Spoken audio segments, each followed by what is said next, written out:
Hi guys, welcome to my channel. How are you. तो guys, आज हम बात करेंगे समावेशी शिक्षा मतलब इंक्लूसिव एजुकेशन के बारे में।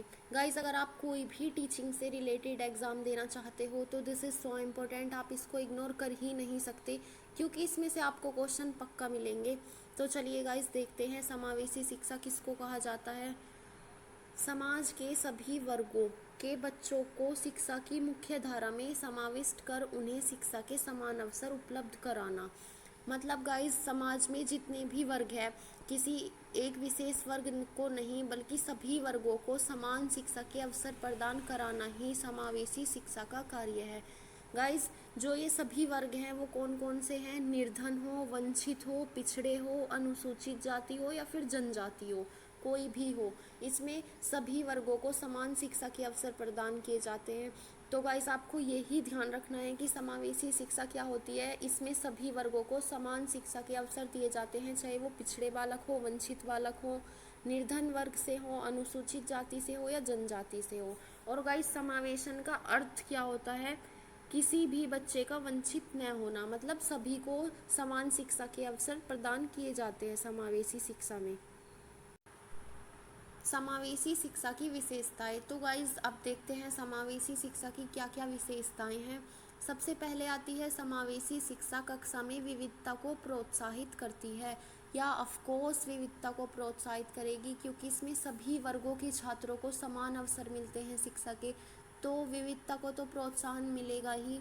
सेकंड आता है समावेशी शिक्षा के अंतर्गत सभी विशेष शैक्षिक आवश्यकता वाले विद्यार्थियों को विद्यालय में प्रवेश को रोकने की कोई प्रक्रिया नहीं होनी चाहिए।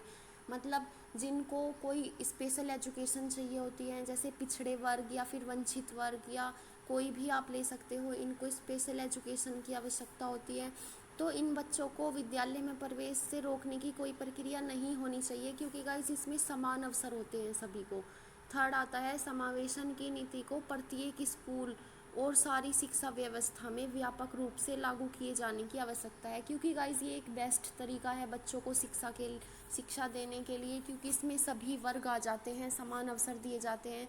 तो ये सभी स्कूल या फिर सारी शिक्षा व्यवस्था में व्यापक रूप से इसे लागू किए जाने की आवश्यकता है।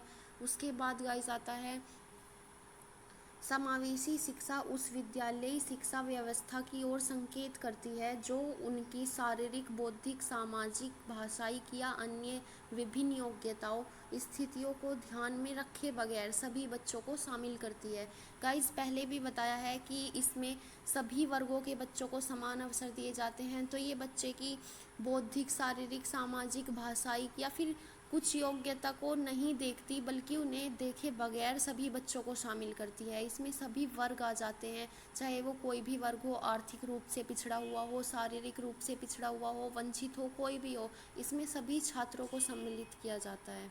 उसके बाद गाइस आता है सफल समावेशन के लिए बच्चे के जीवन के हर क्षेत्र में, वह चाहे स्कूल हो या बाहर, शिक्षा में सभी बच्चों की भागीदारी सुनिश्चित किए जाने की आवश्यकता होती है।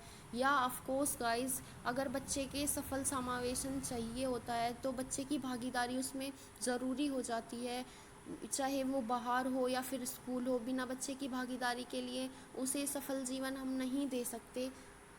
उसके बाद गाइस आता है समावेशी शिक्षा में शिक्षक के सामाजिक आर्थिक स्तर का अधिक महत्व नहीं है, इसमें सर्वाधिक महत्वपूर्ण है। मतलब जो समावेशी शिक्षा होती है उसमें शिक्षक के सामाजिक या फिर आर्थिक स्तर का अधिक महत्व नहीं होता। उसमें क्या महत्वपूर्ण होता है? बच्चों के प्रति उसकी संवेदनशीलता होनी चाहिए, विद्यार्थियों के लिए उसका लगाव और धैर्य होना चाहिए और विद्यार्थियों की अक्षमताओं का उसे ज्ञान होना चाहिए। मतलब बच्चों के प्रति उसकी संवेदनशीलता अच्छी होनी चाहिए, बच्चों के प्रति उसका लगाव होना चाहिए, धैर्य होना चाहिए उसमें। ये नहीं कि बच्चों के प्रति उसका लगाव ना हो, चाहे वो किसी भी वर्ग का बच्चा हो, बच्चों के प्रति उसका लगाव ज़रूरी होना चाहिए। और उसके बाद आता है विद्यार्थियों की अक्षमताओं का उसे ज्ञान होना चाहिए। तो गाइस, इसकी विशेषता यही है। समावेशी शिक्षा का उद्देश्य। चलो गाइस, देख लेते हैं समावेशी शिक्षा के क्या क्या उद्देश्य है। असमर्थ बालकों को सामाजिक व सांस्कृतिक रूप से जोड़कर विकास की धारा में लाना। मतलब गाइस, जो बच्चे असमर्थ होते हैं उन्हें सामाजिक व सांस्कृतिक रूप से जोड़कर विकास की धारा में लाना। दूसरा टॉपिक पॉइंट है असमर्थ या अक्षम बालकों की समस्या का पता लगाकर उनके निवारण का प्रयास करना ताकि उनका समुचित विकास हो सके। मतलब गाइस, जो बच्चे असमर्थ हैं उनकी समस्या का पता लगाना कि वो असमर्थ क्यों हैं, उनका शारीरिक कारण है, आर्थिक कारण है, सामाजिक कारण है, जो भी कारण है उसका पता लगाना, फिर उसका निवारण करना ताकि उसका समुचित विकास हो सके। और गाइस, थर्ड है बालकों में जागरूकता एवं उत्सुकता की भावना का विकास करना ताकि वे प्रखर बन सके। सभी बालकों को शिक्षा देकर देश की प्रगति में उनकी मानव संसाधन अक्षमता का उपयोग करना, उनकी जागरूकता और उत्सुकता की भावना को बढ़ाना है ताकि वे प्रखर बन सकें। और बालकों को शिक्षा देकर देश की प्रगति में उनकी मानव संसाधन अक्षमता का उपयोग करना होता है। तो गाइज़, ये समावेशी शिक्षा के उद्देश्य हैं। आगे भी कुछ पॉइंट है, चलिए गाइज़ उनको देख लेते हैं।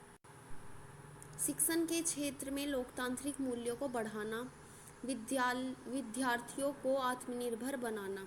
गाइज़, शिक्षण के क्षेत्र में लोकतांत्रिक मूल्यों को बढ़ाना ताकि आगे चलकर वो आत्मनिर्भर बन सके। उसके बाद आता है अध्ययन के दौरान सभी बालकों की भ्रांतियों को दूर करने का प्रयास करना ताकि उनके विकास में बाधा उत्पन्न ना हो।